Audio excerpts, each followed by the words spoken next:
as busy professionals, we have too many competing priorities. How do you stay motivated to continue to learn, to develop yourself when there are bills to pay? You've got to work. How important is learning in building a career? One of the things I realized is that without learning, you will be stagnant. And what makes you stand out is something extra that you have that most of your peers don't have.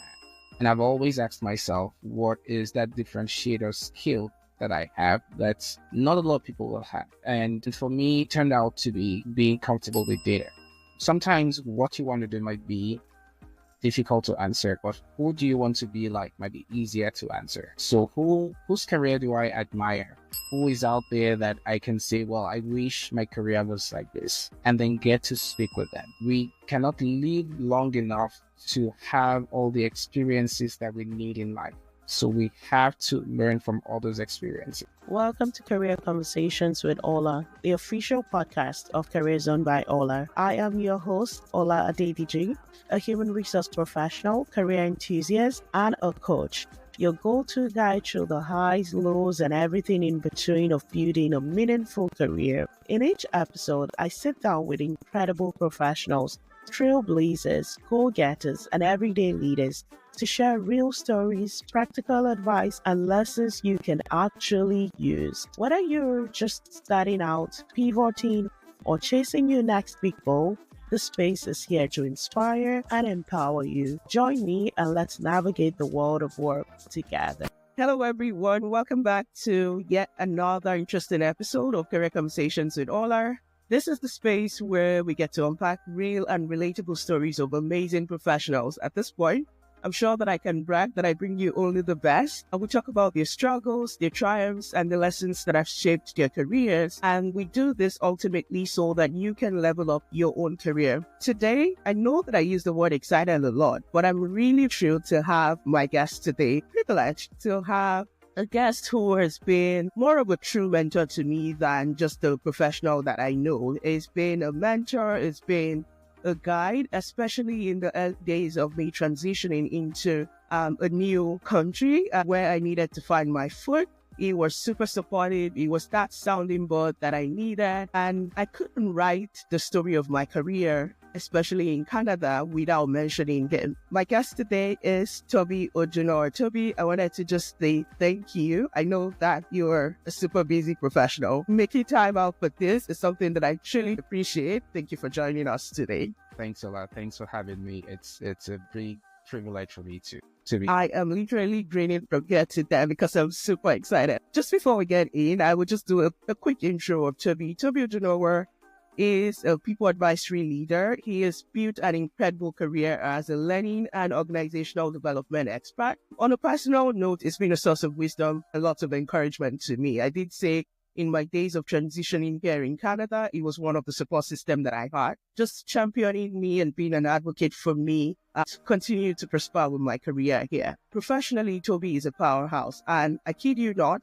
I know that I use that word a lot, but you will tell at the end of this episode that there's so much knowledge and so much wisdom to give back. He's led groundbreaking initiatives that have saved organizations time, money, and resources, all while empowering people to thrive. He's done Lean Six Sigma projects that deliver tangible results to fostering learning cultures across multinational organizations. Toby's ability to combine data-driven solutions with his people-first approach is something that is really remarkable.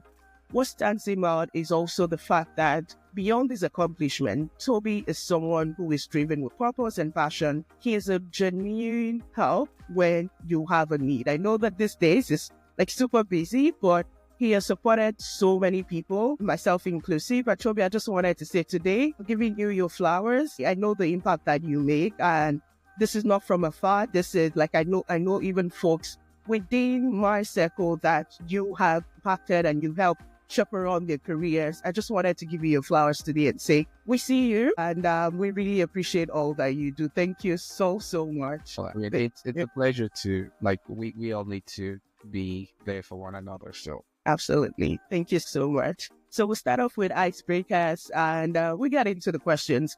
Toby has so many parts to him, not just his career. He's a leader. So I'm hoping that we can touch on like the different sides. And so this is going to be a really not just inspiring, but very insightful session. So stick back because you would enjoy every bit of it. We'll kick it off with icebreakers. And to be my first icebreaker for you would be, if somebody wrote a book about your career journey, what do you think the title would be? And what would be the favorite chapter of that book for you? Okay, if someone were to write a book about my career story, a good title would be The Unlikely HR Professional. Like, I know a lot of HR people never started out with the vision to be an HR professional, but mine is unique in many ways. Like, my first degree was in agriculture, and I always told people that I was not even smart at learning how to farm because I struggled in school, but I never practiced agriculture. Like, I actually got into HR before I left school. And so I got into some form of HR as a leader in a student organization called ISEC. And I remember when the positions got opened and it was time for elections, and I was thinking of which of those positions should I go for. Something just attracted me to the words people development. And that was it. And that was how my HR career started. I did go to school. I did get a degree I got a bachelor's of agriculture, but that's the best I know. You can't even ask me any botanical name. Interesting. I've got a degree in chemistry, so I can totally relate being what's apart from what you studied. Yeah, and I wasn't even a brilliant then anyways. And that's the thing. A lot of people that, did something different in their first degree, and they might be able to remember some of the things that they did. Unfortunately, that part of my brain, I think, has been linked by something else. HR professional. Yeah. I love it. And maybe someday, and I'm going to keep that, maybe someday somebody would write a book. Or who knows? I don't know if I have the ability to author, but that would be such a lovely book to write. For sure. Okay, one more icebreaker before we get on. What's your hidden talent? And I feel like I know this answer, but I'm going to allow you to give us the tip. What's your hidden talent that not so many people know about? Well, I'll say not so many people at work, or not so many people that I have a lot of connections on LinkedIn, so people see that professional angle of me, but not a lot of people know that I play musical instruments as well. Like you can see in my background. For me, yeah, it's my happy place when I'm not spending time with family and when I'm not doing work. I've been on like the saxophone for the past 6 years, so I'm getting to the pro level, but I'm still taking lessons. But yeah, with plans to be a pro, and a couple other instruments I play, the piano, the organ, and a bit of the guitar, but that is there in the background. The guitar and the saxophone. Yeah, the biggest saxophone first. That's where I spend most time. And then the piano. I started to play the piano at an early age. At 11, I guess, was when I started to play. But I kind of transitioned more to the saxophone. So talk about being a man of many parts. I guess that's the summary of all of it. Thank you. That was really good. I know you started us on this story already of how your HR career started, but this part is where I like to go behind the scene and just dig in a bit more. So take us back. I know you talked about,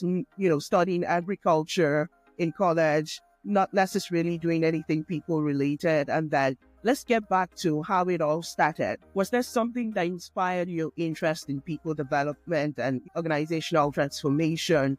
And were there like specific markers or specific moments that made you think this is the right call? Okay, good question. So let's try and remember. I'll go back to like high school when it was time to make choices around, which path to go, whether sciences or arts. And there was this notion at the time that the best students would always be in sciences. I don't think I was called out for sciences from the start, but my parents just kind of, it was automatic for them to say, you had good grades in junior high, so high school, do sciences. So I went, and of course, high school did sciences. And because of my science subjects, I could only continue that path. I wanted to be an engineer, not because I knew anything about engineering, but because it was a cool name to have, as a title to your profession, an engineer. So I had an uncle that was an engineer, and that was all that. So there was no reason behind wanting to be an engineer. It was just a cool name.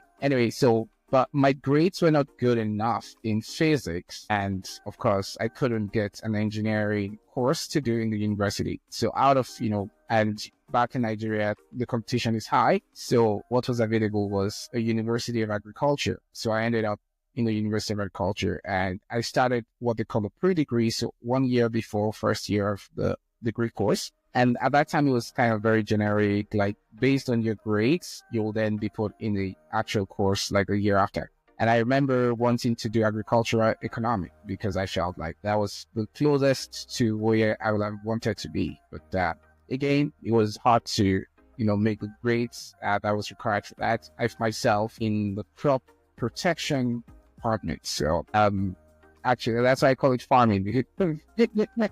Literally. You actually literally, learn about how to grow crops, different things about your soil components and temperatures and, the pH and all of that. Anyway, so I went through school for 5 years, and it was my final year that I actually got to this organization called ISEC. My story is never complete without ISEC. But in ISEC, I started hearing a bit about people development. We had a senior colleague who had gone from working at the national level to international level and ended up working with Cadbury in the UK. And I mean, his career will be the first time I heard a little bit about people development because he did that in ISEC. And so right from school, when we had to have the local board, the local executive board, I put up my hand to be the vice president for people development. And at that time, I was in charge of recruiting new members, interviewing, because it was kind of a professional organization right from school, where you don't just join by application. Actually, you have to interview you, like rigorous interview process, tracking membership in terms of like who are members, and not just actually was tracking membership participation. So it will be things around, who attended meetings and all of that. So those were little forms of HR because there was some performance management happening there, right? So I started out, doing those things, but also reading more about HR, like more broadly about what is HR, and started to translate that to what I was doing. So that made it easy for me to start to represent my HR skills in my resume, like I'll say like a couple years after. And so I went from a local vice president to a national vice president for ISEC in Nigeria, where I was now in charge of chapters across 12 universities in Nigeria. I was in charge, I will go for their induction ceremonies where, new members have been inducted into the organization, be a speaker there. So that's where I started to learn public speaking. So I'll say like a couple years after university, I was already like getting into an informal terrain doing HR. So it wasn't like actual organization HR, but I was doing this like, it was more like a practice to get out doing HR. So that is how I got into HR. I don't think you want the rest of the story now. That's the beginning. That's kind of the foundation. That's the beginning. Yeah, I like the foundational piece. But one thing that I took out from what you had said was you were getting the non-formal knowledge from your involvement with ISEC and all the things you were doing, but you also sought for the formalized knowledge so that you could align what you were doing with, like, does it even make sense? Does it add up? Is this best practice? So I feel like that's one big part. And sometimes we find ourselves in work, maybe not work or experiences that we didn't really plan for, but it's what do we then do after? How do we try to solidify and formalize what we have gotten from that? So thank you for that start. I know we will get to the other part of the story, which I'm curious to know now. It was you thinking I wanted to be an engineer from, you had to be a science student based on your grades or the expectations that were had of you. How has your career evolved? And I think you will give us the other part of the story that I'm looking for. How has your career evolved from being that person who envisioned being an engineer to what it is today? How did you get there? Were there highlights? Were there specific commitments or decisions that made you get to that? Good questions. When I started out that preliminary phase of doing sort of HR in ISEC, I loved it. Like I knew that this was going to be the rest of my career. So I embraced it and I knew that I wasn't just doing it. So a bit of backstory. When I was in university, I mentioned that I struggled, but I found out that courses that had to do with psychology, logic were easy for me to do. Like, it was easy for me to understand. It wasn't abstract. So HR is not abstract. HR is real. Science, yeah, science is mostly abstract. You're telling me about molecules that I cannot see with my eyes. I'm trying to make sense of this, but it's hard, right? So getting into, doing this out in ISEC, I already knew that this is going to be the path for me. As I continue to acquire knowledge, and HR is broad, right? I then started to ask myself, which part of HR is interesting to me? I remember early days of my career, I never really liked recruitment. I tried it out once and I felt it was too, and I'm not saying this too, what's it to share with anyone? No shades, but I felt like it was just too repetitive. So I knew that I wanted to do something that was more strategic thinking. And I know the strategic part of recruitment as well. So when I got done with my year as a vice president of ISEC in Nigeria, I had a moment at that time in my career that was also pivotal. And so the way ISEC works is usually you spend, it's a year term, but there were opportunities to go to other countries and also lead on their national teams. So my year was really good. I already started getting international recognition. I was part of an international body. So when applications started opening, I remember myself and my teammates coming together to say, okay, what are we doing next year? And one of us said, well, I want to go from being vice president to being the president. So that was clear, okay, we'll support you.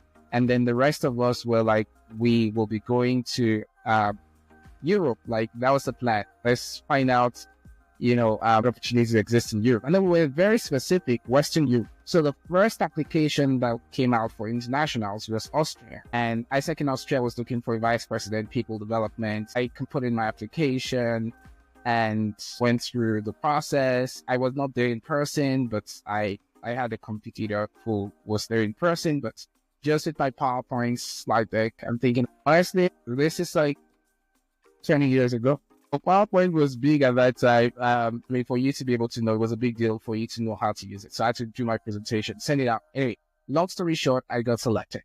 However, when it was time to go, my visa process took so long that the president could not wait anymore for me. So imagine 6 months of planning for the next career step, and then at the end of it, that was just taken away from me. So it was a very difficult moment for me. Now, this was the important thing. I asked myself the question, if I had gone to Austria's experience, will I have gained? And when I answered that question, the next question I then asked myself is, where else can I gain that experience? So it's not just about the location. Yes, I could have gone to Austria. It would have been a great experience for me. But in terms of the HR experience I was going to gain in that 1 year working in Austria, since that opportunity, was no more there, where else can I gain that experience? Then I remembered that ISEC did have opportunities, for internships with companies. And then I finally landed in Ghana, where I worked for a boutique consulting firm. And that's where I started out as a recruitment consultant. And later on, I realized that, I probably will do something more strategic. And that was the first time I started to do organization development for that boutique company. That was the first time I did things around balanced scorecard, looking at 5-year vision. How do we make that translate to what we're doing today? Building that out for the organization. And it was fun. I loved it. It was an exercise that I really enjoyed. So that is how I found myself in this space of organization development, organization effectiveness. We'll get to getting into organizational transformation. What a journey. And I hear you. It's not, again, someone would look at you today and think you probably just went one step at a time and kept going. But from all that you've shared, there's been some hurdles. At some point, you had expectations of being able to go to Europe. That didn't work out. In all of your career, what would you say was the toughest moment, and how did you get by? Has there been one challenging? And, if we're being truthful, there are probably multiple, but maybe the toughest one of a challenge that you've experienced in your entire career, and what lessons did you take from that situation? So I'll say the toughest one would be moving to Canada, because it was a big, decision I had to make, considering the fact that I was working in a notable oil and gas company in Nigeria, and I had my career going really well for me. I knew that I was on a great path. I already got promoted a couple times, and the visibility was great because I was handling performance management. I was in like very important meetings. I was like meeting the executive director for corporate services, like very frequently. I was being called in by like executives to like work out plans for future. So I had an expectation that moving to Canada would just be a smooth transition. And I was entirely, and it was hard as well because a lot of people asked me the question, Toby, are you crazy? How are you able to make those decisions? Why are you making those decisions? Why don't you just let your family go? Yeah, family career, like we have everything going, we have plans for you, right? But I just felt like, that moment I felt the leadership I had was move with your family. So coming to Canada, my expectation was like, it will take about 2 weeks for me and I should get myself in. I had a great profile, things were good. I was already having some interviews before I even left Nigeria. Well, it was 3 months before my first opportunity. And for those 3 months, I went through, I just call it emotional roller coaster. It was tough because I lost my self-confidence as well. Like when you get in a place where, everything you thought about yourself is being challenged. You thought you're so good, you're getting interviews or you're pushing out your resume, no one is responding. You get interviews, you're not successful, and it just starts to make you feel less of yourself. So that would be like the most challenging moment, and that repeated itself like 4 months after because of COVID, and the second spell I was out of work for 5 months. So between 2019 and 2020, those were like very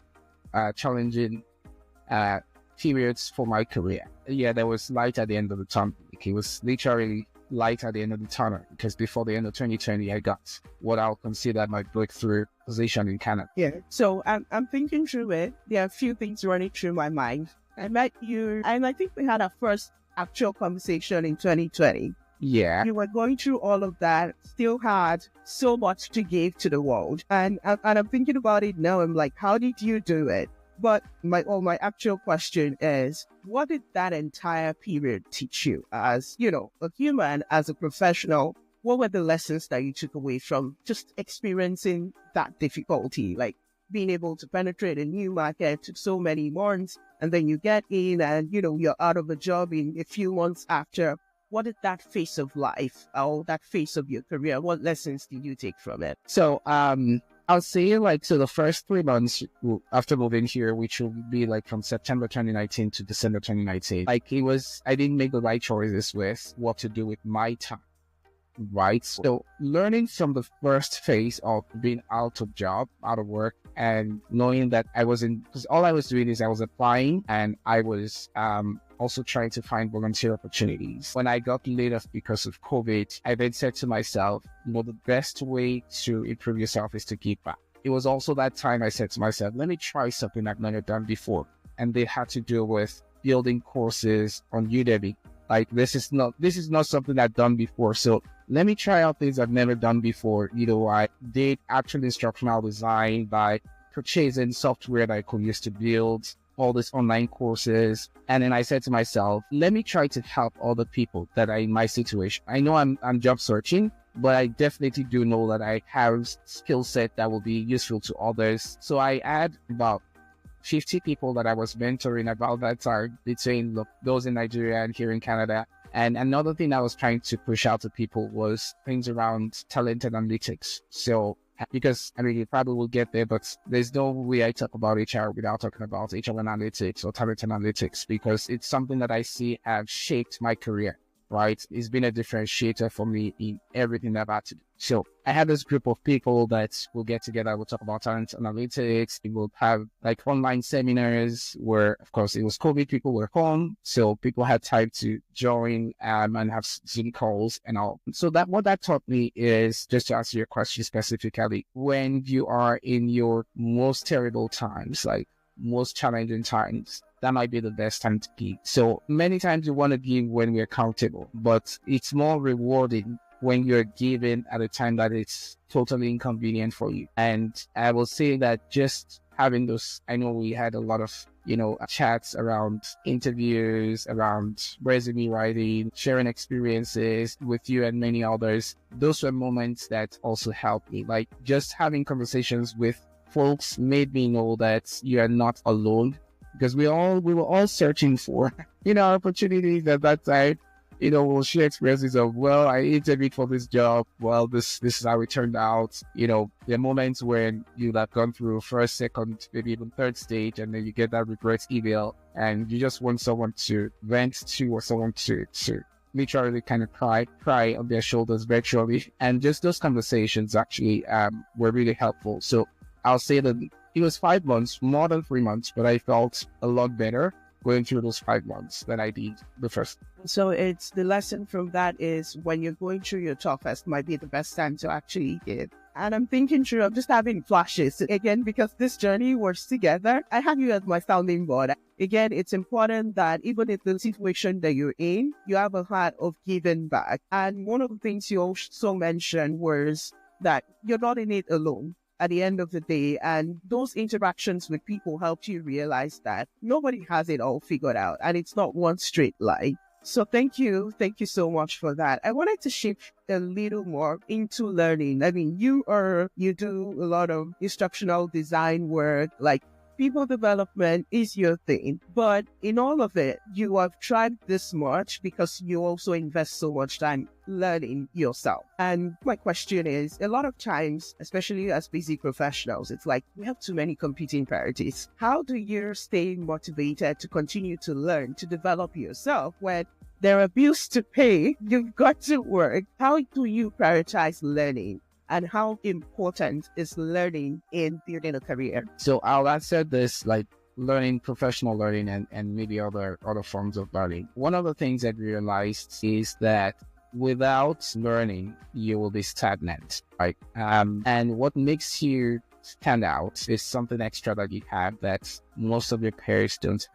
And I've always asked myself, what is that differentiator skill that I have that not a lot of people will have? And for me, it turned out to be just being comfortable with data. I work in the HR space. I've worked with several organizations. There are only few HR people that are comfortable with data. But we as HR professionals, we sit on a lot of data, and that's increasing. And I remember when, a few years ago, everything was all around big data. It was all around data analytics. But now we have artificial intelligence, and artificial intelligence sits on data. Like when you use ChatGPT is not just trying to, make things up. It's actually data that is in there that is analyzing for you. It's just like it's doing it at the speed of light. And of course, it's artificial intelligence. So all those machine learning things have been built in to teach the model how to interpret data. Learning about those things has been something that has differentiated me. I don't build AI models for sure, but the much I could learn when I learned how to use Power BI, and that came from just reading, like, okay, so what is the next, big thing that's going to happen in my space of career? And at that time, it was all around HR analytics, getting sense of data, being able to inform leaders in organizations based on data. So come from a place of analyzing data, getting insights from data, and being able to even predict what's with Power BI. I literally learned how to use Power BI at work, like during work hours, because I knew like it was for my work. So this was not like spending my time. So I'm watching Udemy videos whilst I'm at work and downloading spreadsheets and trying out those things that I'm learning, right? And before you knew it, in a matter of months after completing that course, I was able to build a dashboard. I worked in a unionized environment, and at the time there were questions around performance management and certain things around users based on merits and stuff like that.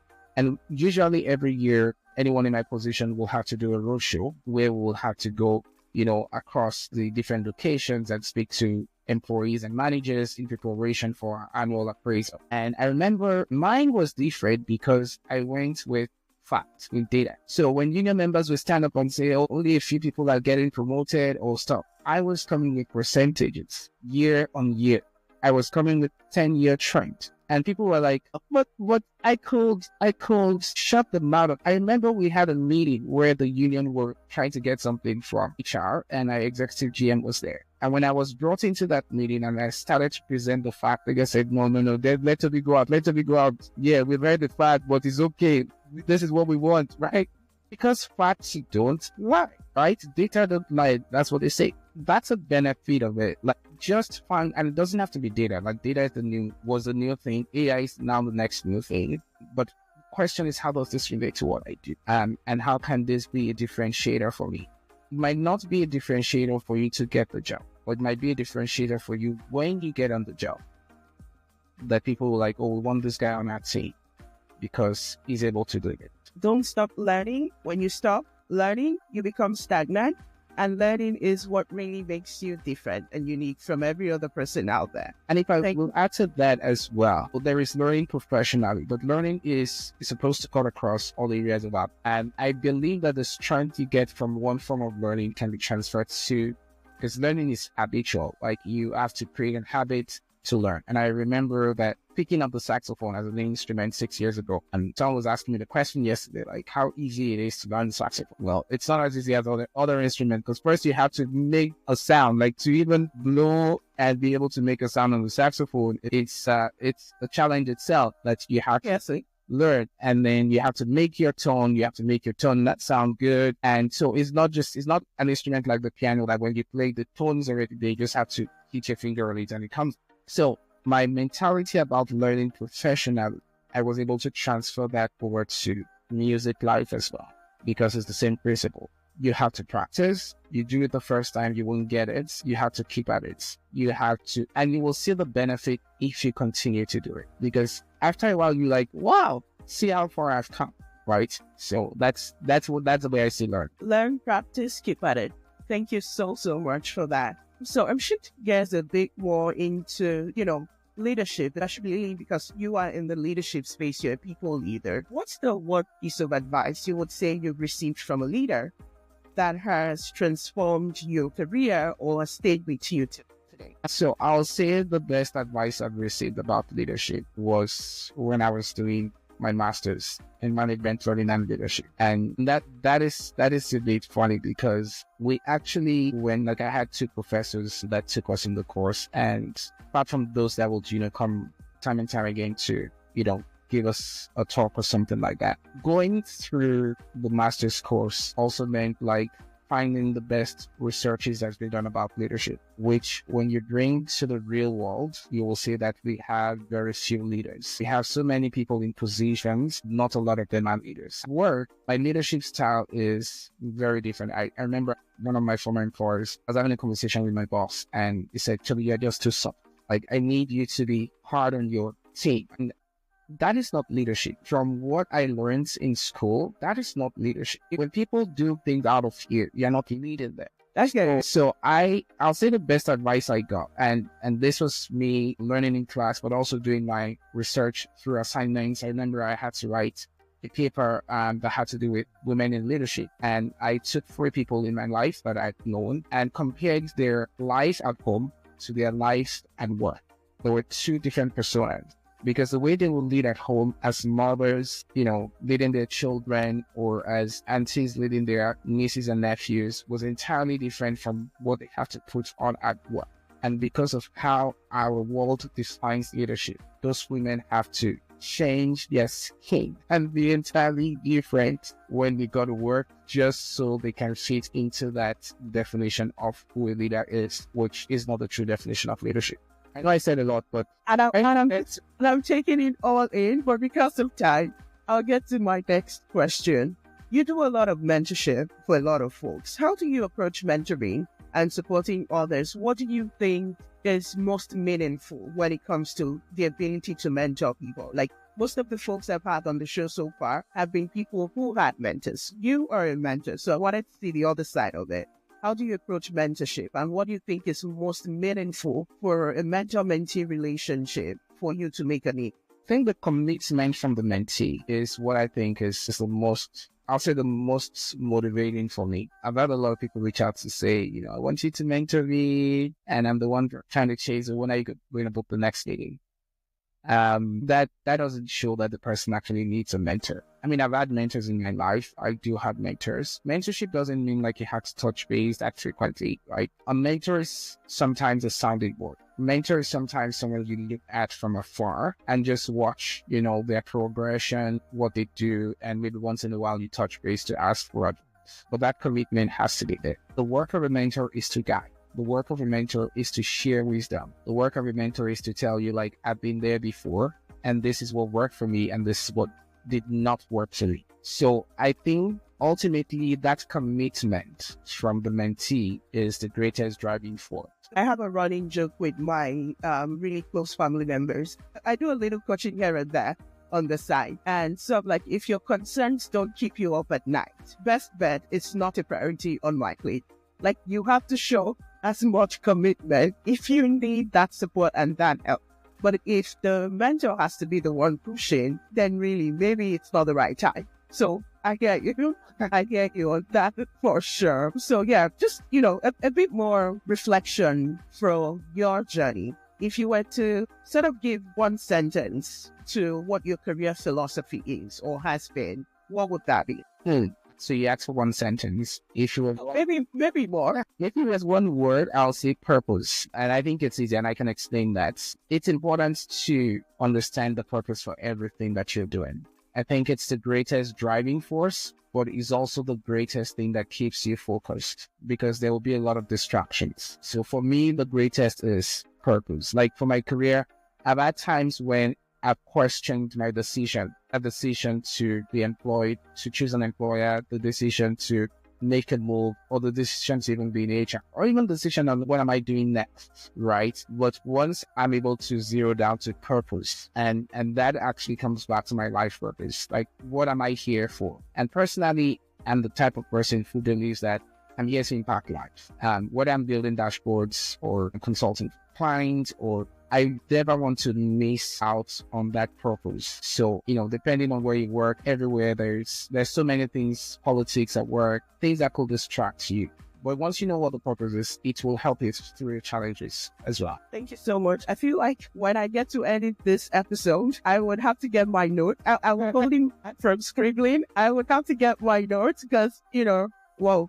Thank you, Toby. I wasn't expecting anything less. Like, folks, I told you that this episode was going to be full with a lot of wisdom. I'm mindful and I'm trying to keep it, keep to time. But I know that Toby has a whole lot that he can share with us today. Just looking back at your career, was there one decision or one risk that you would say you took that changed everything, or sort of changed the course of everything? Going to HR itself was a risk. Getting to HR itself was a risk. But there's been moments in my career where I wasn't certain of what could happen next, and I just took it in. So one thing I'll say is, what's changed the course of my career? I'll probably go to a certain part of, because I remember those days, my friends and I will get together and talk about, okay, how much are you earning now? Can you triple your salary, like, with the next move? Like, we played those games, and I saw it work for me. It was part of my career, moving from consulting to telecoms, and it was triple figure, and then moving from that to work with an international organization. But one of the things I realized is my hard work paid off. So I talk about, if you check my LinkedIn profile, you realize I work with Echo, but that was a job I never interviewed for. That was a job that there was no application. This was based on the fact that I'd done something for someone who was my boss in my previous job. And she was like, you know what, Toby, you're coming to work for me when I moved to another organization. I didn't know what this organization was. All I just got like months after was a phone call. Get on the flight tomorrow, you're starting work for us, because they had confidence. So, and this ties back to learning. I remember this same person who was my boss when she moved to the Apex Bank in Nigeria. One day she called me and like, Toby, where are you? Like, okay, I'm home today. Like, can you come to my office? And then she told me she wanted to do so. And she started talking about forced ranking. Now, I'd never heard forced ranking before that time, or never paid attention to it. I didn't even understand that what she said was forced ranking. I wrote something different down, just what I heard. I never said, I don't know it. So I got off, I wrote everything she said. I said, I'll get back to you. I went home and I started to research on the internet, and what she was talking about is forced ranking. And I was able to tie it together, and I was able to give her a proposal of, this is what I think your organization should do next. It's based on what she asked me to do. So I'll say that those are times where you take risk, just because you know that I can learn. Like, there's nothing new under the sun. It's the same thing I do with data analytics. I tell people I know what is possible. I might not do the formula in Power BI or Excel, but I have internet. Internet will tell me what the formula is. And then now with generative AI, it's even makes it easy. So hard work pays off, and take a risk. Like, those are the pieces that I picked from it.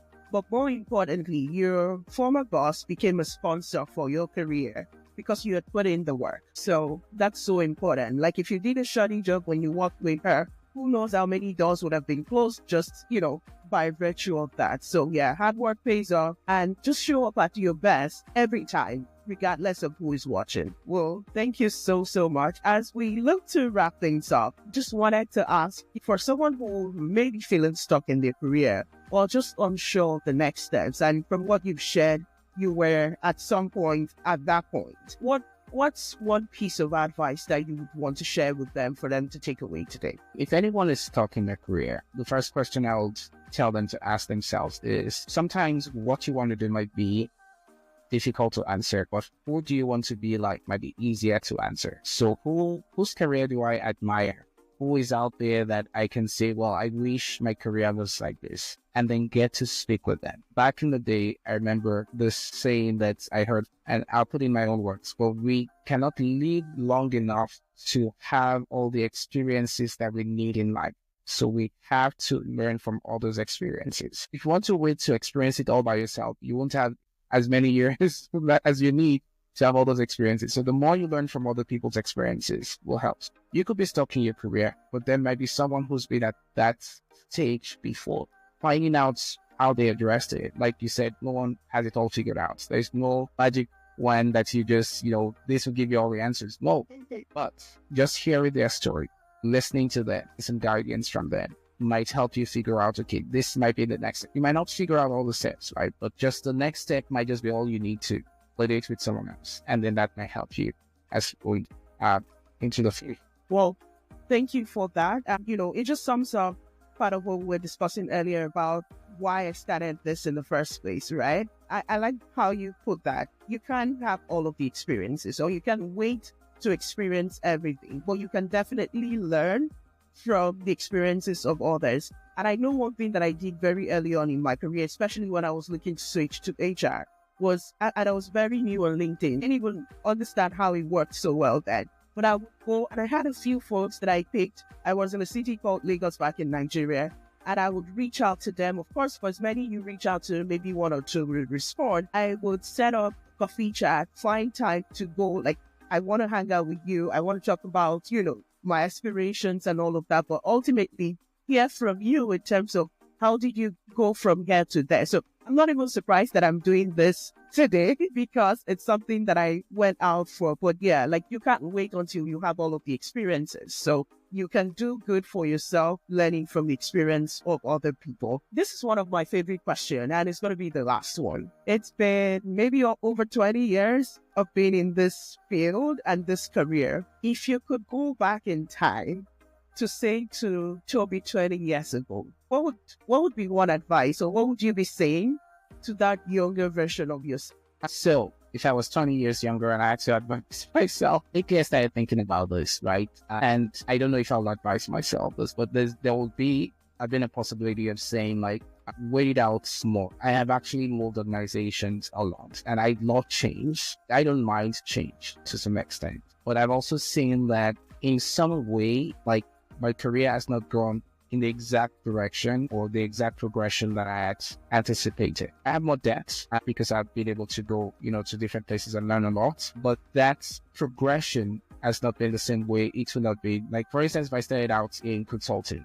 20 years of doing consulting over time would get you probably to partner level, right? In retrospect, I'm thinking about that, but I've also not taken away the benefit of having to move organizations, and you learn this, you learn that. There are many things that will just come intuitively just because you've experienced it before, right? It's not theoretical. Staying in one organization, definitely there's a benefit to that. The growth in levels will happen faster with you just sticking to one and doing the same thing and showing that consistency and loyalty. And this is also to say that I have no regrets about my career. I don't think I deserve to be where I am. That's the way I look at it. Like, so I'm very grateful for what I know, what I've done with top organizations I've worked for, and the knowledge I've gained, the people I've connected with, the solutions I've brought to those organizations. I'm proud of all of those things. I hear you on that for sure. So to your younger self, you would say, maybe wait it out a little. Maybe. Yeah. And Maybe. circumstances are also different, right? So Yeah. there's been a decision to move countries, and immigrating is not something that's easy decision to make, right? We both know that. Well, Toby, I could go on, but I'm mindful of your time as well. Thank you so much. I feel like there's so many parts that we didn't get to. Thank you so much. This has been insightful. I mean, for me, just talking to you live right now, it's been insightful. And I can imagine that it would even be way more for, like, depending on the phase of career that anyone is at. There's a lot to take away from today's episode. I wanted to just say thank you. I know I said it before. I'll say it again. Take your flowers. You do a whole lot. And we see you. We appreciate you. If we don't say it enough, thank you so much for all that you do. And thank you for just granting me, the audience, and the time to be here today. I know how busy you are. So thank you. No, thanks. I appreciate it. Yeah, I truly appreciate your time. And so, folks, this is where we call it a day today on Career Conversations with Ola. I have enjoyed today's conversation. I'm sure you will do when you get to watch and listen. And we'll be on YouTube, Career Zone by Ola. We'll be on Spotify, Apple Podcasts. Make sure you follow, make sure you subscribe, but most importantly, leave a comment on your takeaways from today. I have a lot to take away, and I mean it when I say that when I'm editing this, I'm going to get my personal journal, and I'm going to scribble things down because there's a lot that Toby has shared today. Until next time, where I bring you yet another incredible guest, I think at this point I can just boast to say I bring you the best in class and the folks who come around here. Thank you so much, Toby. Truly appreciate. And this is what we'll call it a day for today. See you on the next episode. Bye, everyone. Bye, everyone. Thanks.